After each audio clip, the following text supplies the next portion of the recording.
A blessed, blessed Thursday morning po sa bawat isa. Good morning, good morning, good morning.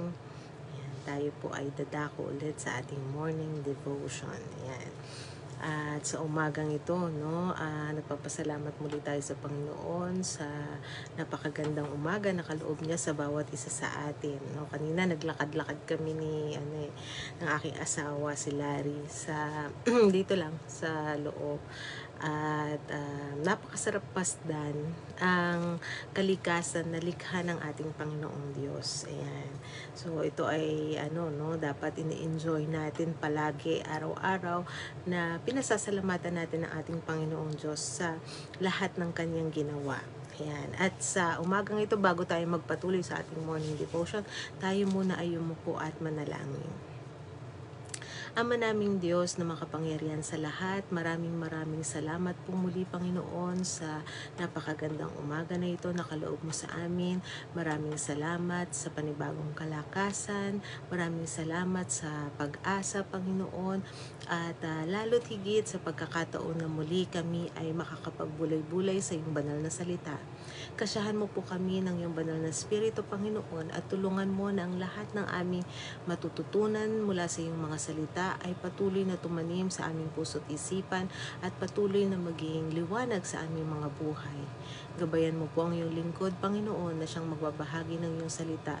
Kasiyahan mo po ako, Panginoon, ng banal na spirito at ng karunungan, Panginoon, na maibahagi ko ng tama at may kalinawan ng iyong mga salita. Gayon din, Panginoon, patuloy ko ring binabanggit ang lahat ng mga mahal namin sa buhay na malayo sa aming piling, Panginoon.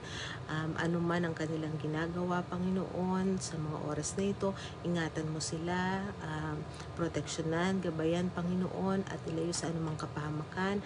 At tulungan mo, Panginoon, na nawa sa susunod na pagkakataon ay makasama din namin sila sa ganitong gawain. At Ama, patuloy din namin binabanggit ang mga mahal namin sa buhay at mga kapatiran na dumaraan sa mga pagsubok sa buhay, mga pagkakasakit. Haplusin mo po nawa sila, Panginoon, at patuloy na pagalingin, patuloy na palakasin. Haplusin mo rin ang aking asawa sa kanyang ubo, Panginoon, at gayon din, Panginoon, ang iba pang mga kapatiran na may mga karamdaman, Panginoon. At binabanggit ko rin si Teacher Cheryl, Panginoon, na patuloy mo po siyang pagkalooban ng kalakasan at kagamutan, Panginoon, sa kanyang karamdaman. At Ama, patawarin mo po kami sa aming mga nagagawang kasalanan, ito man po ay lihim o hayag. At ang lahat ng ito ay dalangin namin sa matamis na pangalan ni Jesus. Amen. Ayan. Muli, mapagpalang umaga po sa bawat isa at sa manonood din ng replay ng live na ito. No? Sa umagang ito, ang title ng ating morning devotion is No Misunderstanding. Yan. Walang misunderstanding, walang kumbaga ay hindi pagkakaunawaan. Yan, no misunderstanding. At ang ating teksto ay matatagpuan natin sa Aklat ng Roma, Kapitulo 8, versikulo 26 hanggang 30. Ayan. Romans chapter 8, verse 26 to 30. At basahin ko po sa English. In the same way, the Spirit helps us in our weakness. We do not know what we ought to pray for, but the Spirit Himself intercedes for us through wordless groans. And He who searches our hearts knows the mind of the Spirit, because the Spirit intercedes for God's people in accordance with the will of God.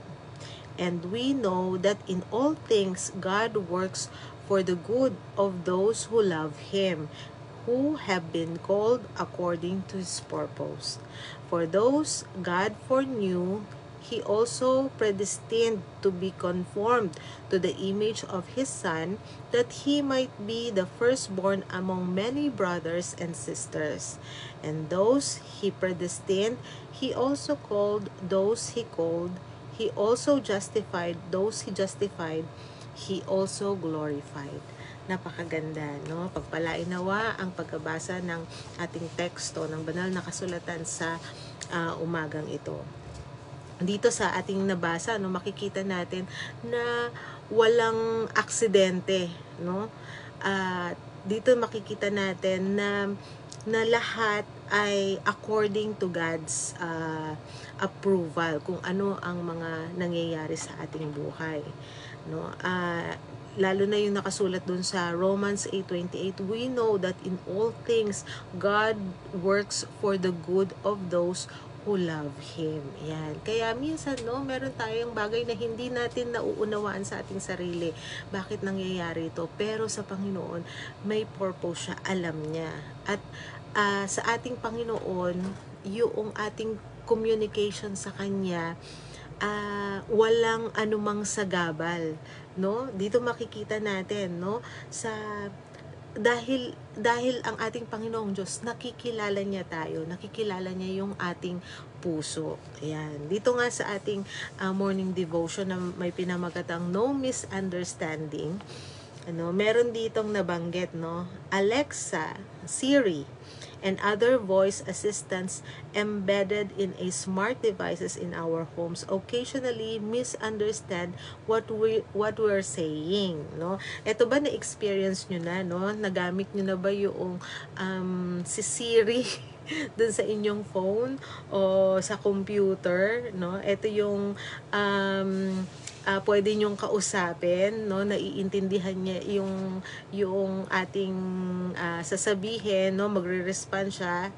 through dun sa voice nitong iba't ibang boses to, no, mayroong si Alexa, no, siguro ito yung pinaka-famous si Alexa, no. A 6-year-old talked to her family's new device about cookies and dollhouse. Yan.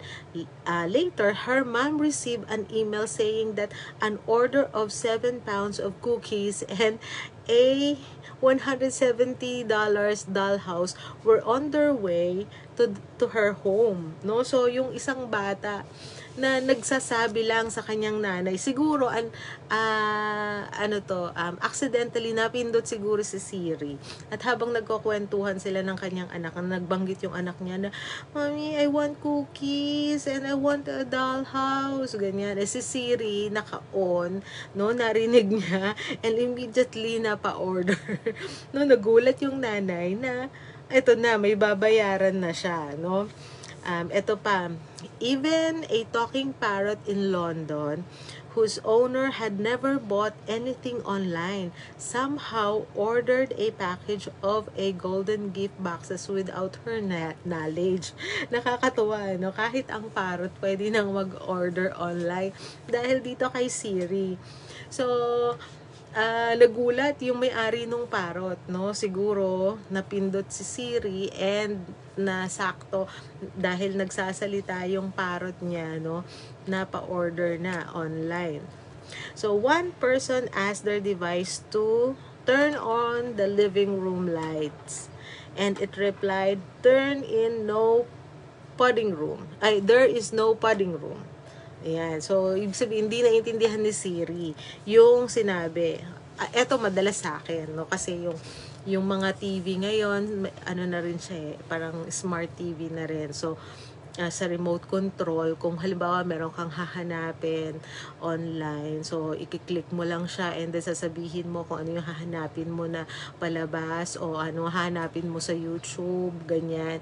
And madalas, iba yung lumilitaw. Kunyari ko, ano yung sinabi ko? Iba yung, nagugulat ako, iba yung lumilitaw dun sa YouTube, no? O sa Google. Kaya, hindi to accurate. Pero, ang kagandahan sa atin mga Kristiyano, no? Pag tumawag tayo sa ating Panginoong Diyos, walang misunderstanding. So, diretso yung ating communication sa Kanya. Kasi, nababasa niya yung nasa puso natin. Minsan nga hindi pa natin sinasabi. Kumbaga hindi pa natin nailalapit sa ating Panginoong Diyos, pero alam niya na. Alam niya na kung anong kailangan natin. Alam niya na kung ano yung nasa isip natin.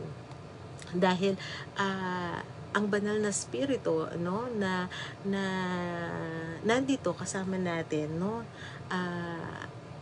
Eto yung ano, no, eto yung kumikilos, no, sa ating buhay. Kaya napakaganda, walang tatalo, no, sa kakayahan ng Panginoong Diyos para tayo ay ma-reach. Yan. Sabi niya nga rito, there's no such misunderstanding on God's part when we talk with Him.